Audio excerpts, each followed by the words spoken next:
Halo teman-teman Brover semuanya, di video kali ini kita akan nge-recap film yang cukup memorable sekali buat admin karena dari zaman gua bocil sampai sekarang, film animasi ini selalu berhasil menghibur kita di waktu senggang. Bahkan ada beberapa adegan sedih yang justru ngebuat kita tuh jadi ikut baper ngelihatnya, padahal kita tuh udah ngeliat itu berkali-kali gitu tapi tetap aja baper. Nah, kali ini kita akan nge-recap film Doraemon. Lebih tepatnya Doraemon Stand By Me 1 yang rilis tahun 2014. Film ini diproduksi oleh Fujiko Movie Studio dan didistribusikan oleh Walt Disney International Japan. Tapi sebelumnya gue akan kasih tag spoiler warning yang belum nonton film ini, walaupun sebenarnya udah rilis lama, tapi film keduanya sebentar lagi rilis nih. Jadi gue sarankan untuk tonton film pertamanya terlebih dahulu agar bisa dengan nyaman menyaksikan Stand By Me yang kedua. Sebelumnya silahkan di subscribe, aktifkan juga loncengnya, dan kalau sudah mari kita mulai recap alur cerita dari film Doraemon Stand By Me 2014. And welcome back to Clip on X, family friendly.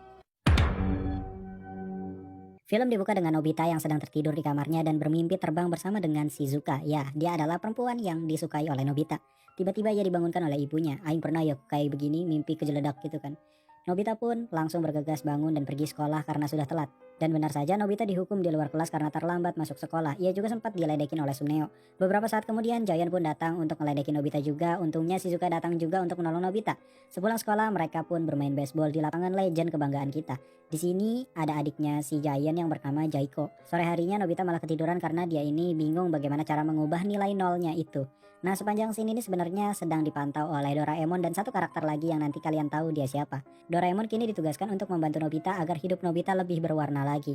Doraemon pun pergi ke timeline Nobita saat itu menggunakan mesin waktu legendnya dan film Stand By Me pun dimulai. Saat Nobita tertidur di malam hari, Doraemon datang lewat mesin waktunya itu dengan keluar dari laci mejanya Nobita. Seketika Nobita pun terbangun dan kaget karena melihat makhluk aneh gempal berwarna biru keluar dari laci mejanya. Kemudian satu orang lagi keluar juga yang bernama Sewashi. Sewashi dan Doraemon ini memberitahu kalau mereka berdua berasal dari masa depan yang time travel pergi ke masa lalu. Si Nobita pun makin kaget setelah melihat lacinya yang terdapat portal waktu. Kemudian Nobita membawakan makanan berupa kue dorayaki serta minuman untuk mereka berdua. Di sini Sewashi menjelaskan kalau dia ini adalah cucu dari cucunya Nobita. Sembari mereka mengobrol, Doraemon sangat menyukai kue dorayaki yang dimana makanan ini menjadi makanan favoritnya Doraemon. Sewashi kemudian menjelaskan bahwa nanti si Nobita ini bakal menikahi Jaiko. Yes, adiknya Giant. Aduh, suram. Jelas di sini Nobita sangat syok sekali karena melihat masa depannya yang justru berkeluarga bersama Jaiko. Sewashi juga menjelaskan kalau Nobita ini mendirikan sebuah perusahaan bernama Nobita Co. Ltd. Namun tak lama dari itu perusahaannya terbakar dan juga Nobita ini kelilit hutang yang cukup tinggi. Maka dari itu Sewashi pergi ke masa lalu untuk merubah realita yang ada agar masa depannya kembali cerah. Sewashi kemudian memaksa Doraemon yang sebenarnya tidak mau membantu Nobita. Doraemon kemudian diprogram tidak bisa pergi ke masa depan kecuali hidup Nobita sudah bahagia. Jika Doraemon melanggarnya maka ia akan kesetrum atau konslet lah. Di sini Doraemon memberikan sebuah alat pertamanya yaitu baling-baling bambu dan mengajarkan Nobita untuk terbang. Jelas dari sini saja Nobita sudah senang sekali dengan adanya Doraemon. Setelah itu Nobita pergi ke rumah Shizuka. Di sini Doraemon sudah mengira kalau sebenarnya Nobita itu sukanya ya dengan Shizuka dan bukan Jaiko. Maka dari itu Doraemon berkata bahwa kunci dari kebahagiaan Nobita bisa saja harus menikah dengan Shizuka di masa depan, yang berarti realita harus berubah ke realita yang memang diinginkan oleh Nobita itu sendiri. Pagi harinya Nobita kembali melakukan kebiasaannya yaitu kesiangan. Namun kali ini karena ada Doraemon maka Nobita bisa menggunakan pintu kemana saja untuk sampai ke sekolahnya. Ini juga adalah salah satu alat legendnya Doraemon. Kalau kita nonton versi yang 2 dimensinya pasti udah gak asing lagi sama nih alat. Nobita kemudian pamer kepada Giant dan juga Suneo karena kali ini ia tepat waktu untuk datang ke sekolah. Ia juga terpesona dengan kecantikan dari Shizuka. Malam harinya Doraemon memberikan makanan yang bernama roti penjiplak. Fungsi dari roti ini adalah kita tuliskan saja hal yang perlu kita ingat, kemudian makan roti itu. Efeknya adalah kita bisa menjadi jauh lebih ingat gitu dari yang kita tulis sebelumnya. Jelas ini memudahkan Nobita sekali dalam belajar. Nobita pun mendapat nilai yang cukup tinggi, namun Giant malah memukul Nobita karena merasa terkalahkan. Nobita pun kembali menggunakan alat Doraemon yang bernama jubah penghilang. Tujuan Nobita di sini hanya untuk membuat si Giant ini merasa jera. Mulai sekarang si Nobita sudah terbiasa dengan alatnya Doraemon seperti sarung tangan penggenggam, selimut waktu. By the way, selimut waktu ini konsepnya mirip kayak inversion ya. Ada juga kamera pakaian instan yang dimana Nobita justru menggunakannya untuk mengganti pakaiannya Shizuka menjadi bikini. Tapi tenang aja, nggak bakal gue sensor kok. Di sini mah sans. Ada juga alat peningkat kecepatan yang fungsinya untuk membuat orang yang memakainya dapat bergerak secepat kilat untuk melakukan aktivitasnya. Jadi kan lebih enak aja gitu kan, beraktivitasnya lebih cepat. Ada terowongan Gulliver yang dapat membuat penggunanya menjadi ukuran mini gitu. Asli ini alat kayaknya seru banget deh, sumpah dah. Tapi ngeri juga kalau kena kecoa gitu kan. Terus ada rumah pohon bawah tanah yang dibarengin dengan penggunaan terowongan Gulliver. Ada juga semprotan awan lembut yang dimana mereka kini bisa bermain di atas awan. Namun di sini sebenarnya keinginan Nobita tetap satu, yaitu ingin bersama dengan Shizuka. Dan sampailah pada saat dimana Nobita ini merasa iri dengan temannya yang bernama Dekisugi yang serba bisa. Karena di sini Nobita bisa melakukan apapun berkat Doraemon, bukan berkat dirinya sendiri. Sampailah pada saat dimana Doraemon ini mengeluarkan alat bernama telur peniru yang dapat membuat Shizuka berubah dan mulai mencintai si Nobita. Namun di tengah perjalanan telur itu ngegelinding yang membuat Giant justru menjadi korban pertama telur itu, hingga akhirnya Giant ini malah jadi suka dengan Suneo karena ya Suneo ini baru lewat di depannya gitu cuy. Di sini Doraemon tidak merekomendasikan Nobita melakukan hal ini karena menurutnya percuma jika memaksa orang untuk menyukai kita. Secara kebetulan Shizuka mau ke rumah si Nobita dan langsung dimasukkan ke dalam alat itu. Di sisi lain Suneo ketakutan dengan Giant yang mendadak jadi gay gitu kan. Namun tanpa disangka-sangka Dekisugi ini kejeblos ke kamarnya Nobita yang dibarengin dengan Shizuka yang keluar dari alat itu, yang membuat Shizuka menjadi makin cinta dengan Dekisugi. Ditambah lagi Dekisugi menyindir Nobita dengan bilang ia menyukai Shizuka bukan tergantung dari alat. Anjir ini nyes banget sih. Akibat kejadian ini Nobita jadi makin insecure karena dia merasa bahwa ia merupakan orang yang tidak berguna. Doraemon pun jelas membentaknya karena Nobita dari awal itu tidak melakukan apapun ya. Semua bergantung pada alatnya Doraemon. Nobita itu gak mau berusaha dan gak berani untuk memulai. Maka dari itu Doraemon ingin sekali merubah Nobita. Baru deh besok paginya Nobita kembali bersemangat belajar. Namun saat ujian Nobita sangat kaget karena ia salah belajar mata pelajaran. Ulangan kali ini ternyata bahasa Jepang, sedangkan yang ia pelajari adalah matematika. Nobita pun kembali merasa sedih karena mendapat nilai 0 lagi dan dipermalukan di depan kelasnya. Di sini Nobita sadar bahwa dia memang bukan orang yang terbaik untuk Shizuka. Hingga pada akhirnya Nobita ini memutuskan untuk menjauhi Shizuka. Di sini Nobita berkata bahwa terus Nobita juga bilang seperti ini. Keesokan paginya Nobita mengembalikan beberapa barangnya Shizuka kepada ayah Shizuka, dan ayah Shizuka yang sedang sebat pun kayak kebingungan gitu kan, kunaon ya teh budak gitu. Shizuka yang sedang asik mandi pun mendengar ucapan selamat tinggal dari Nobita dan langsung bergegas mengejar Nobita. Namun di sini Nobita tetap tidak kuat menahan tangisnya jika harus kembali bertemu dengan Shizuka lagi. Ia pun memutuskan untuk membuat Shizuka membencinya dengan menarik roknya. Namun saat Shizuka berlari pulang, dia baru menyadari bahwa saat Nobita menarik rok sebenarnya Nobita itu memejamkan mata, yang berarti Nobita itu tidak melihat apa-apa dan ada sesuatu yang memaksa Nobita melakukan hal itu. Nobita juga di sini berpesan kepada Dekisugi untuk menjaga si Shizuka. Saat Nobita sedang menangis di kamar, kita melihat ada poster yang merupakan artis muda bernama Sumire. Mungkin kalian tidak asing ya dengan karakter ini karena pernah muncul juga kalau nggak salah di kartun 2D-nya. Di sisi lain, Shizuka tidak sengaja mendengar Suneo yang mengatakan bahwa Nobita saat ini sedang tertekan sekali dengan nilainya yang mendapat 0 itu, dan jelas itu membuat Shizuka kini mengetahui penyebab Nobita menjauhinya karena merasa tidak percaya diri. Di sisi lain Nobita mendengar Shizuka yang sudah sampai di rumahnya dan ia meminta tolong Doraemon untuk memberikan alat agar Shizuka membencinya. Keluarlah ramuan pembenci, namun di sini si Nobita overdosis menggunakannya yang membuat seisi penghuni rumahnya Nobita itu pergi kecuali Shizuka yang tetap berjuang menemui Nobita.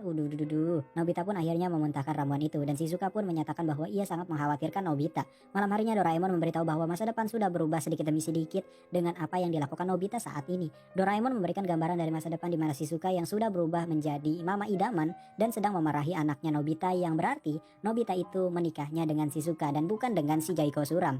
Jelas ini membuat Nobita sangat bahagia sekali ya. Namun keesokan harinya Dekisugi kembali mepet Shizuka karena akan bermain drama bersama. Jelas ini membuat masa depan Nobita kembali berubah arah lagi. Doraemon kemudian mengajak Nobita melihat nasib Shizuka di masa depan lewat televisi waktu dengan jarak waktu ke depan sekitar 14 tahun. Di sini terlihat Nobita dan Shizuka yang sudah dewasa. Shizuka mengajak Nobita untuk mendaki gunung bersama, namun Nobita ini menolaknya. Saat dipercepat lagi waktunya, ternyata Shizuka ini terjebak di tengah-tengah badai salju karena terpisah dari rombongannya. Jelas Nobita di masa sekarang tidak tega melihat Shizuka seperti itu. Nobita masa lalu pun kemudian mempercepat usianya agar bisa serupa dengan bentuk Nobita masa depan. Mereka berdua pun memasuki portal waktu untuk pergi ke masa depan di saat Shizuka terpisah dengan rombongannya itu. Sampailah mereka berdua di masa depan dan pergi menggunakan pintu kemana saja untuk menjemput Shizuka. Saat berhasil bertemu Shizuka, si Nobita ini menyusuri jalan hingga sampai di sebuah goa untuk beristirahat.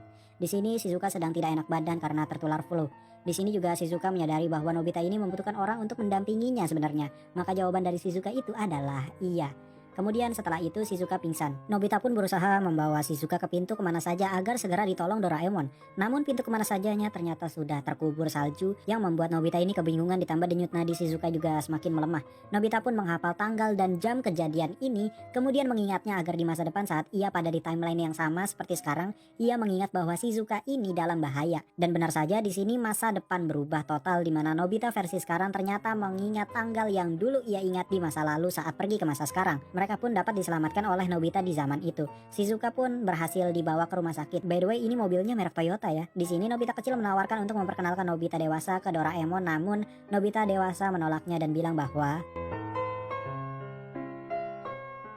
di sini Nobita dewasa juga sangat senang sekali mendengar jawaban ya, karena ternyata Nobita versi dewasa ini sudah melamar Shizuka, dan di sini terkonfirmasi sudah bahwa Nobita akan menikah dengan Shizuka. Doraemon pun sangat senang mendengar kabar itu. Mereka pun pergi ke saat Nobita akan berangkat ke pernikahan, namun ternyata pernikahannya ini dilaksanakan besok. Doraemon dan Nobita pun membuntuti si Nobita dewasa, di mana mereka melihat ada Giant versi dewasa dan ada Suneo yang jadi Kribo. Di sini ada Dekisugi juga, dan ada Jaiko yang menjadi seorang penulis komik.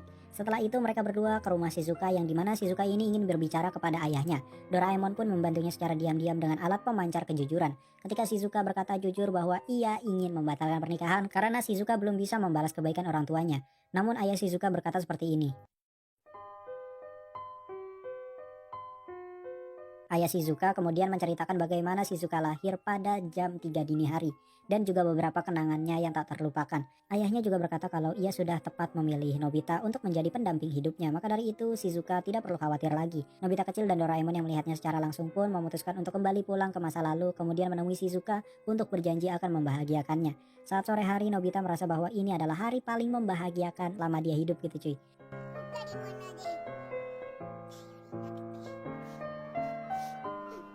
Seketika program misi Doraemon selesai yang mengharuskan Doraemon pulang ke masa depan. Nobita pun sangat sedih mendengar kabar bahwa Doraemon akan kembali ke masa depan. Ia memutuskan untuk menyendiri terlebih dahulu. Namun di perjalanan ia bertemu dengan Giant. Nobita pun terlibat perkelahian dengan Giant. Doraemon yang khawatir pergi menyusul Nobita. Sesampainya di sana Doraemon terkejut karena Nobita berhasil mengalahkan Giant tanpa bantuan dari Doraemon, walaupun dia ini udah babak belur. Malam harinya Doraemon tidak tega menyampaikan salam perpisahan kepada Nobita dan hanya bisa menangis, dan menangis. Pagi harinya Doraemon sudah tidak ada karena pergi ke masa depan. Nobita kemudian berusaha untuk terbiasa dengan itu. Di sini kita diperlihatkan alat Doraemon yang sengaja ditinggalkan agar mengetahui gambaran masa depan Nobita. Siang harinya Nobita kembali dikerjain oleh Suneo dan kemudian ia bertemu dengan Giant yang mengatakan bahwa ia baru saja melihat Doraemon. Nobita yang sangat gembira langsung berlari ke rumahnya, namun ia tidak menemukan Doraemon. Nobita pun mengira bahwa Doraemon ini mungkin saja bersembunyi, maka dari itu ia berniat membelikan kue dorayaki untuknya. Namun ternyata di perjalanan Nobita ini sangat terpukul sekali karena Giant ini berbohong padanya dengan alasan April Mop. Nobita yang sangat sedih kembali mengingat bahwa Doraemon meninggalkan alatnya, yang dimana saat dibuka itu merupakan ramuan pembohong. Cara kerja ramuan ini adalah jika kita minum ramuan itu, semua perkataan kita menjadi bertolak belakang dengan kejadiannya. Singkat cerita, ia menggunakan ramuan itu untuk membalas Giant dan Suneo. Namun tetap saja setelah membalas itu dia tidak sebahagia bersama Doraemon. Saat sampai di rumah, Nobita tidak sengaja mengucapkan kata kunci, yaitu Doraemon tidak akan kembali. Saat masuk ke kamar, Nobita pun terkejut. Kok bisa sih Doraemon balik lagi? Yes, obat keterbalikan perkataan yang tadi diminum si Nobita masih bekerja di tubuhnya. Karena Nobita bilang Doraemon tidak akan kembali, itu memutarbalikkan fakta di mana Doraemon akan kembali lagi. Wih, ini sedih banget sih asli, menguras air mata cu. Dan akhirnya film pun ditutup. Gile asli, ini film memorable banget asli cuy, parah. Berhubung sebentar lagi bakal ada Stand By Me yang kedua, kayaknya kalian wajib banget nonton film ini deh. Seru banget, penuh dengan dunia-dunia fantasi, penuh dengan nostalgia. Kayak sesimpel alat yang dipakai Doraemon di film ini tuh adalah alat yang biasa kita lihat di versi kartunnya kan, atau di versi animenya kan. Adegannya pun sebenarnya simpel gitu, tapi nggak tahu kenapa karena dibantu dengan ekspresi serta background yang cakep, adegan tersebut jadi sangat menyentuh gitu. Kayak contoh misalnya gini, adegan kayak gini tuh sebenarnya adegan yang ngebuat kita tuh akan teringat terus gitu cuy. Kayak lu udah nonton 100 kali misalnya, tapi tetap aja lu nangis ketika nonton adegan kayak begitu gitu. Mungkin segitu dulu video kita kali ini. Jangan lupa like, comment, and subscribe. Ketik di kolom komentar film seru animasi apalagi yang cocok buat kita ceritain. Kalau bisa yang cukup memorable ya buat kalian, biar kalian yang nonton juga ikut terkesima kan. Jangan lupa di share video ini agar banyak orang yang jadi lebih tahu soal film ini sebelum mereka menonton Stand By Me yang kedua.